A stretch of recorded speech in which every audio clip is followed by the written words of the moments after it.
आज ही के दिन 1883 में दामोदर विनायक हेडगेवार का जन्म महाराष्ट्र के नासिक जिले के भागोर गांव में हुआ था। वो अपने आप को क्रांतिकारी कहते थे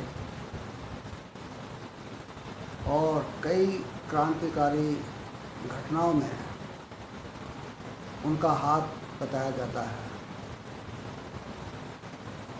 उन्होंने स्वतंत्रता संग्राम की स्वर्ण जयंती लंदन में मनाई थी। विनायक दामोदर सावरकर को लोग वीर सावरकर भी कहते हैं। भारतीय जनता पार्टी, हिंदूवादी संगठन और आरएसएस उनको अखंड भारत का विचार रखने वाला लेखक, चिंतक और क्रांतिकारी की संज्ञा देते हैं। लेकिन ये कैसे क्रांतिकारी थे कि जब ब्रिटिश फौज द्वारा पकड़े गए, सेना द्वारा पकड़े गए और इन्हें काले पानी की सज़ा हुई, तो इन्होंने पोर्ट ब्लेयर में अंग्रेजी सरकार को दर्जनों चिट्ठियाँ लिखी,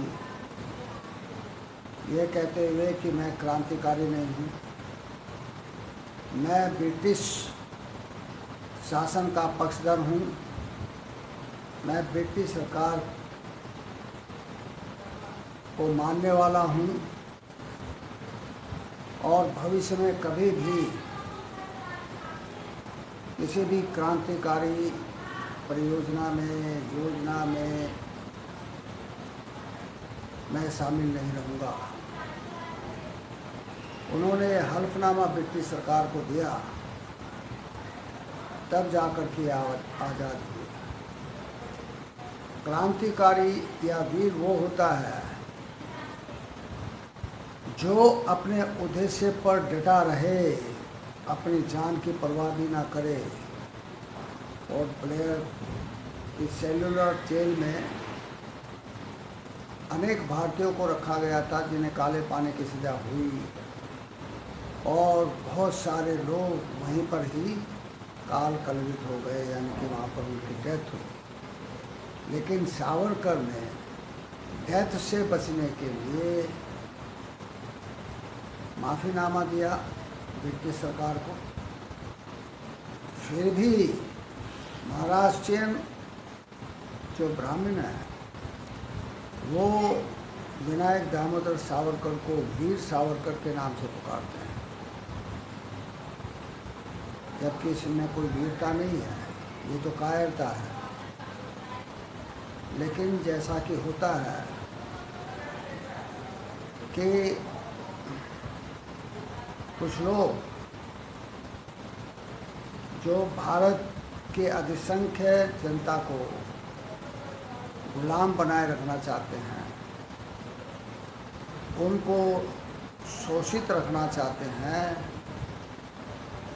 वो लोग ऐसी घटनाओं को भी वीर की संज्ञा दे देते हैं। मेरे विचार से ये सही नहीं है। अगर वीरता है तो देखनी चाहिए। सिर्फ दूसरों के कहने से कोई वीर नहीं हो जाता है। मैं समझता हूँ कि आज का दिन भारत के लिए कोई फ़ख्र मनाने का दिन नहीं है, वीर सावरकर के जन्म का जश्न मनाने का नहीं है, बल्कि एक कायर देशद्रोही व्यक्ति का जन्मदिन है। उसको हम अखंड भारत का प्रस्तोता नहीं मान सकते। वो तो कायर था, देशद्रोही था, जिसने ब्रिटिश सरकार के सामने घुटने टेके और माफ़ीनामा लिखा। विनायक दामोदर मोदी विनायक दामोदर सावरकर की ही तरह हमारे पूर्व प्रधानमंत्री दिवंगत प्रधानमंत्री अटल बिहारी वाजपेयी भी ऐसे ही नेता रहे हैं जिन्होंने ब्रिटिश सरकार से माफ़ी मांगी थी। फिर भी वो अपने आप को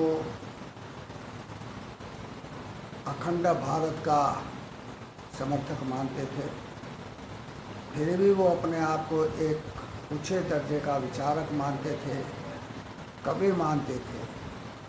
तो ऐसे लोगों की भरमार है हमारे देश में, जो कुछ ना होते हुए, जो ढकोर संख होते हुए भी अपने आप को वीरता का तमगा दे देते हैं खुद ही। तो मैं समझता हूँ ये मात्र शब्दों का एक छलावा है, इस पर ध्यान नहीं देना चाहिए। विनायक दामोदर सावरकर वीर नहीं था, किसी भी एंगल से वीर नहीं था, और वो राष्ट्रवादी भी नहीं था, क्योंकि उसने ब्रिटिश सरकार के सामने घुटने टेके थे।